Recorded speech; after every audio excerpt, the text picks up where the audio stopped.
Oi, pessoal, como é que vocês estão? Sejam todos bem-vindos a mais um vídeo no nosso quadro Café com Diabetes. E aí, já pegou seu cafezinho, seu chá, seu chimarrão? Bora começar respondendo as dúvidas de vocês em respeito a controle glicêmico e diabetes, tá bom? Antes de iniciarmos, eu quero te dar alguns recadinhos. Link do meu Instagram e dos grupos de conteúdo estão aqui na descrição.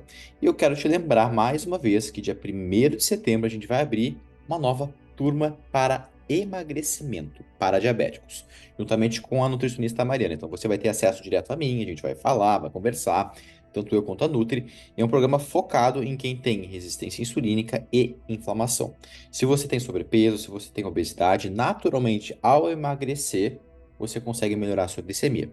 Então, nesse programa, a gente vai ter uma imersão, são 4 semanas, um mês praticamente de todo o projeto. Você vai ter interação com outras pessoas, não somente comigo, e principalmente você vai ter um cardápio adequado para você que tem problemas glicêmicos, para que você possa não somente melhorar a sua glicemia, como também emagrecer, tá bom? E desinflamar. Então, dia 1º de setembro vai abrir as inscrições, mas a gente volta a conversar mais adiante sobre isso, certo? Bom, vou iniciar as dúvidas aqui com a dúvida do Igor Ruani. Dicas para saber se a basal está na quantidade correta. Essa pergunta ela está muito linkada com diabetes tipo 1 na grande maioria das vezes, quase que 90% das vezes. Por quê? Porque a insulina basal é uma insulina que ela tem somente um objetivo: melhorar a sua glicemia matinal. De manhã, quando você acorda, você tem picos de hormônios, cortisol, hormônio do crescimento, outros hormônios que mobilizam mais a glicose. Então, nós utilizamos a insulina basal para dar microdosagem de insulina durante 24 horas para principalmente cobrir esses eventos. Então, a basal, a gente fixa a basal principalmente para evitar picos glicêmicos quando você não está comendo. Você nunca vai corrigir a sua glicemia com a insulina basal. Você vai evitar com que ela suba naturalmente. Quem tem diabetes tipo 2 ou pré-diabetes produz insulina, então você consegue manejar melhor essa situação. Quem tem diabetes tipo 1 como eu, não produz insulina, então a gente precisa de forma periódica ter essa microdosagem de insulina, é para isso que tem a basal. Só que pouquíssimas pessoas sabem regular a basal. Eu vou te ensinar agora como é que você vai fazer isso. Olha só. Primeira coisa, você vai jantar cedo para fazer esse teste. Então eu quero que você jante até no máximo 18 horas. Eu sei que é um pouco de sacrifício, mas faça esse esforcinho, pelo menos 2, 3 vezes você vai fazer esse teste, 18 horas. Tenta comer algo leve e que não demore muito para ser digerido. Então, uma salada verde, um azeite de oliva, de repente, e pouca proteína e pouquíssimo carboidrato. Por quê? Eu não quero que você vá dormir com ainda alimentos a serem ingeridos, porque isso vai refletir numa glicemia maior de madrugada, e aí você vai ter que corrigir e você acaba perdendo o fio da meada. Então, o objetivo aqui desse teste é você ir dormir com a glicemia mais bem controlada possível, ok? Para que na manhã seguinte a gente consiga enxergar como que a insulina basal vai melhorar a sua glicemia, se ela vai deixar controlada a sua glicemia. Vamos supor que você faz 10 unidades de insulina basal, 10 unidades. Se você acordar no outro dia e perceber que até a hora do almoço a sua glicemia subiu, claro, foi para 120, foi para 130, foi para 140, mesmo estando em jejum, quer dizer que está faltando basal no processo. Agora, por outro lado, se ela ficar com muito baixa, 60, 50, hipoglicemia, tem basal demais. Então, primeira coisa é isso: janta cedo, alimentos rápidos de serem digeridos, tenta dormir com a glicemia mais bem controlada, mais estável possível. E aí você faz sua insulina basal. Tem gente que faz de noite, tem gente que faz no início da manhã, aí depende de cada um. E aí você permanece em jejum até o meio-dia, até o almoço. E aí você mensura a sua glicemia. O bom é fazer com freestyle livre, que você consegue ver mais detalhes. Faça esse teste pelo menos 3 vezes para você ter um padrão e poder identificar possíveis problemas ou exceções. O certo é que a glicemia não passe de 100, 105 durante toda a manhã. Passou, subiu demais, você estava em casa e mesmo assim subiu demais, falta basal. Está muito baixa, está sobrando basal. E aí você ajusta. Aí você refaz o teste com 1 ou 2 unidades a mais ou a menos. É assim que se testa a basal. E vai por mim. 90% dos diabéticos não tem a basal bem regulada. E é imprescindível que você tenha para não ter hipoglicemia. Você não pode estar em hipoglicemia em jejum. Tendo diabetes tipo 1, você não pode. Tá com hipoglicemia? Excesso de insulina. Vamos lá, pergunta número 2 é a do Maurício Augusto. Glicada 5,9, glicemia 106 e continuo sentindo tonturas, dieta carnívora há 3 meses. Eu não vou me aprofundar muito em dieta carnívora aqui, porque é um assunto que a gente tem que imergir mais. E aí vai um vídeo provavelmente a mais de 10 minutos aí, com certeza. Vou falar das fraquezas da tontura. O que acontece? A alimentação carnívora, ela procura alimentos que vêm de fonte animal. Então, carnes, ovos e alguns colocam queijos, outros não. Eventualmente, você precisa repor minerais e eletrólitos. Isso normalmente é imprescindível para o bom funcionamento do corpo humano. E essas vitaminas e minerais que são importantes, elas costumam estar nos vegetais. Então, na dieta carnívora a gente não tem vegetais, você costuma ter um pouco mais de deficiência de minerais, de magnésio, de potássio e outros ativos. Agora vem o pulo do gato. Olha só, presta atenção. Isso aqui eu aprendi com pessoas que fazem dieta carnívora há anos nos Estados Unidos. Se você faz alimentação carnívora, você precisa consumir alimentos, cortes de carnes que vêm de órgãos pelo menos uma vez por semana. Tô falando aqui de fígado, tô falando aqui de língua, tô falando aqui de coração. Aí você escolhe o órgão que você quer decidir, mas precisa consumir. Por quê? Porque a densidade nutricional desses cortes de carnes é muito maior. Então, os minerais estão nos organ meats, como o pessoal gosta de chamar lá. Se você faz dieta carnívora e não tem os organ meats, muito possivelmente você vai ter uma deficiência nutricional e aí se sente fraco, né, desanimado, sem energia. Você precisa ter. Vale a pena também ressaltar que é importante que você suplemente, né, se possível com magnésio, com potássio, com eletrólitos, assim como sódio. Tem que ter um pouquinho de sódio. Não tenha medo do sódio, até porque o que entope a artéria se chama açúcar, não sal. Tá bom? Próxima pergunta da Monte Virgínia. Em algum momento você se permite um doce? Bom, ótima pergunta, né? Todo mundo quer saber isso, né? Bom, assim, pessoal, eu tive um momento da minha vida que eu era bem regrado, que eu dizia não pra tudo, e eu acho que você tem que se conhecer bem, porque tem gente que diz sim pra uma coisa e acaba dizendo sim pra todas, né? Você não sabe separar a regra da exceção. Se você souber encaixar, eu acho que você pode eventualmente comer, porque o mais importante aqui da alimentação, da nutrição, dos suplementos, é o quê? É a consistência. Concorda comigo? Adianta de nada você ficar um mês sem comer zero carboidratos, só vegetais, se exercitando com a glicemia perfeita, se isso não é sustentável para o médio e longo prazo. Eu quero que você imagine isso como um estilo de vida, algo que você tem que fazer de forma corriqueira e contínua, até onde Deus permitir. Não adianta de nada você fazer isso um mês e desistir depois. E cansei, não consigo mais. Aí você joga tudo pro alto e as doenças voltam. Então é muito melhor que você tenha consistência abrindo certas opções do que você jogar tudo pro alto, concorda comigo?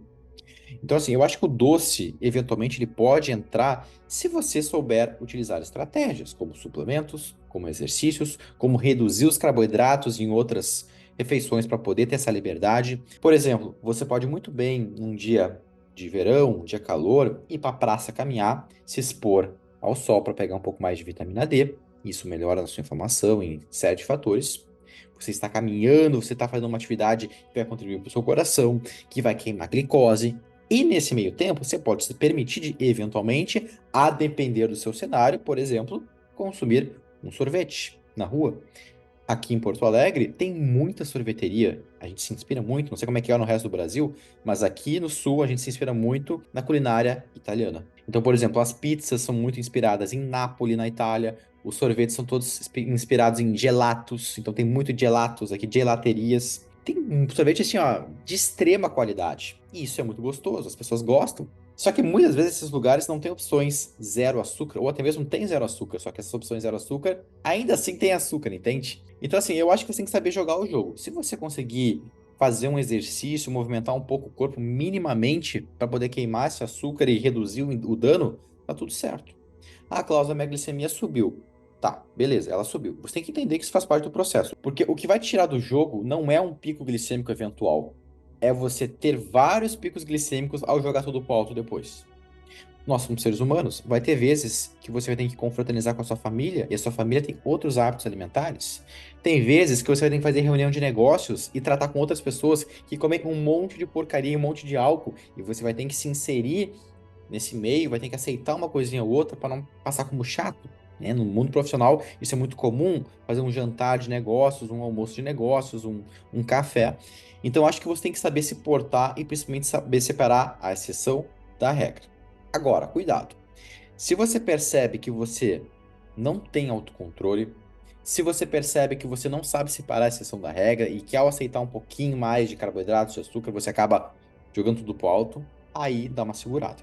Se não, você pode eventualmente consumir ali e tá tudo certo, nós somos seres humanos, a glicemia às vezes ela vai subir e você tem que entender que isso faz parte do processo. Cabe a você entender isso, aceitar isso e no dia seguinte, no momento seguinte, já se brindar de estratégias para reduzir esse impacto glicêmico.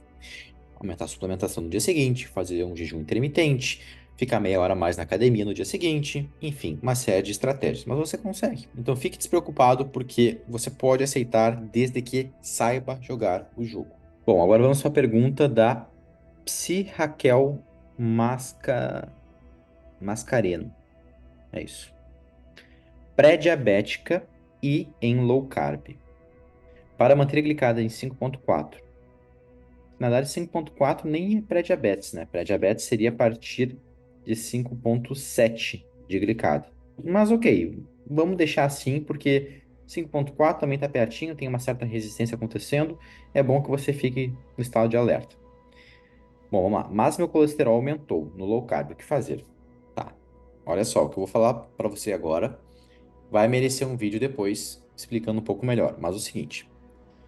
Você não precisa. Ó, leia, escute aqui, parou tudo, anota. Porque se você pegar o que eu vou falar aqui, você não se preocupa mais com esse assunto. Você não precisa se preocupar com o seu colesterol desde que a sua glicemia esteja controlada. Eu vou te explicar por quê. O corpo precisa de colesterol para várias atividades, para criar ácidos graxos, ômega 3, ali metabolizar o ômega 3. Ele coloca ali os triglicerídeos que também são importantes para poder criar células de energia e por aí vai. O problema é o excesso.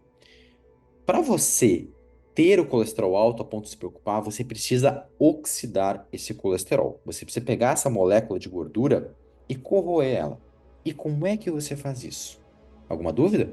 Respondam aqui embaixo. Vou dar 5 segundos para alguém responder aqui embaixo enquanto isso, antes de eu falar. 5, 4. Muito bem.